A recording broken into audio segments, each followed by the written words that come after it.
How to open vault in Monopoly Go. Hey everyone, welcome back to our channel. In today's video I'm going to guide you through the steps on how you can open vault in Monopoly Go, so make sure to watch the video till the end.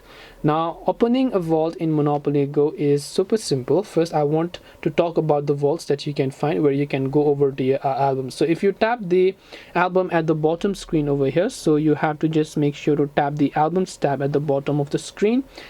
Then you will see three main vaults: one that you can acquire once you get 100 stars, another one that you can get once you reach net worth 450, and the last one when you reach net worth 1300. So as long as you reach these milestones, you will be able to open these respective vaults. You can preview all the rewards by tapping on them. So the first one will give you some dice, the other will give you some sticker packs with a minimum of one 3-star ticket, the second one will give you even more from 80 all the way up to 170, and more sticker packs, one with a minimum of gold to star.